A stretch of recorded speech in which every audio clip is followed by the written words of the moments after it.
40,000 miles, 2.5 years of ownership of this Mini Cooper S. This is the F56, and I am here to tell you why it is the best daily driver. I was looking for an economical daily driver, but I didn't want something that was boring, and that is why I went for the Mini Cooper S. This one specifically with the 2-litre engine.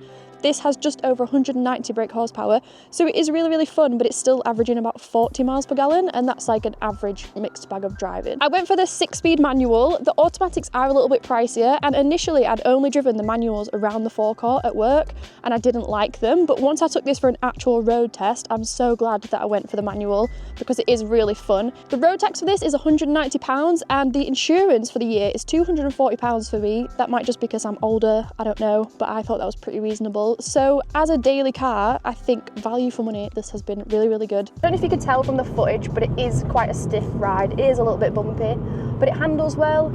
It's just some people might find it a bit too harsh for daily driving. This car is a lot of fun on country roads, I must admit. I absolutely love it. It just grips the road beautifully, and it sounds good, especially in sport mode. I think it sounds really, really good. The road noise is a little bit loud. I don't know if that's down to my tyres, but it doesn't really bother me because I've always got music on anyway, but some people have commented that the road noise is quite loud when you're in it. Not something that really bothers me, but yeah, it is quite a stiff ride, so it is a bit bumpy.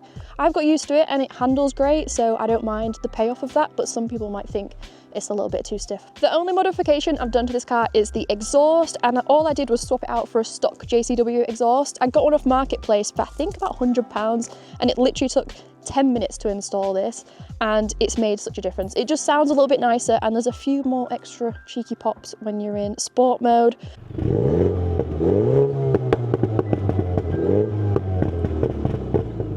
I just thought that was a really simple modification, but it's made a nice difference to the sound of the car. Maintenance wise, it's been pretty straightforward. It's had regular servicing. I've just replaced the front brakes, and that cost about £125 for parts.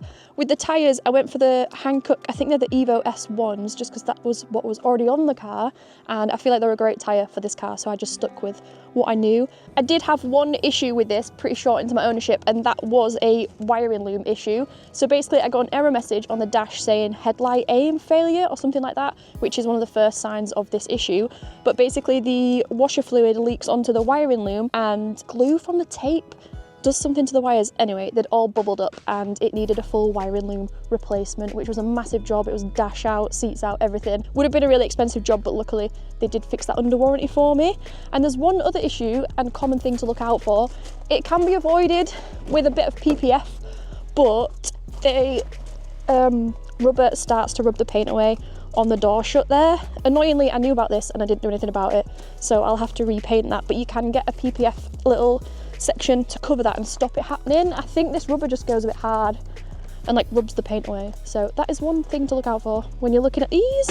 So this Mini has the 2-litre turbocharged 4-cylinder engine. It's the B48, and I personally love this engine. People have said that it's one of the most reliable Mini engines you can get, which so far I've not had any problems with it. We've done so many long distance journeys and it's always been fine. I think as long as it's regularly maintained, it should be absolutely fine. Interior. I absolutely love the interior on this. These seats are super comfy. They are heated leather, which I absolutely love. It's got the armrest. Some of them don't come with armrest, I think, but I'm glad that I have the armrest in there. And I've also got the bigger media screen. There's different sizes, and I think some of them don't even have the bigger screen, so I'm glad that I have this one. And I don't think all of them have the sport and green modes. Mine's got the little switch there, so you can switch it from sport to eco/green. And I really like the fact that the speedo is nice and simple. There's not much going on there. It's just speed, fuel. That's all you need to know, really. I also really love the ambient lighting. I know that's really silly, but you can change the colour with the switch up here. Cup holders are incredible. I've got 2 really good sized cup holders in the front there. Also got a charging point and an aux there as well. And then in the back, there's actually 3. There's one in the middle and then one each side. So, you know, when you're triple stacking your coffee cups, you've got a backup, you can just shift them to the back. Also, steering wheel has all the controls on here. I've got my cruise control, speed limiter, I can answer calls, I can turn the volume up, but I can't skip songs from a steering wheel, which is really annoying. I can skip songs with these buttons, but not on the steering wheel. I don't know why.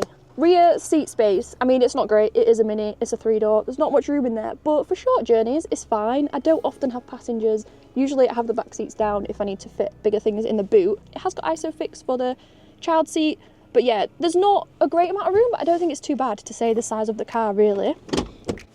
Let's have a look at boot. Boot space. It's not massive because of course it's a Mini, but I think that's more than adequate. And to be fair, I normally have the back seats down and then I find you've got loads of room, so I don't think it's that bad. And there's also an extra little cubby hole there. I've got just essentials like some car cleaning stuff and a sheet if I need to pick up wheels or something. I have fit 4 wheels in here, so I think that's a win. I've had a look on Auto Trader and eBay and I cannot actually find the same car of this spec for sale. I'm going to guess that it's about £5,500 to £6,000, which for the amount of car you get for that money, I think is just incredible.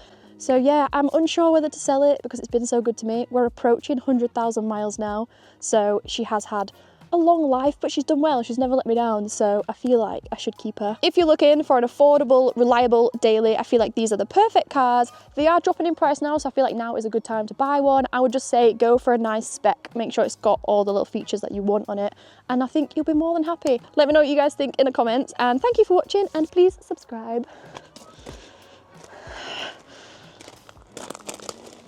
Okay, let's go.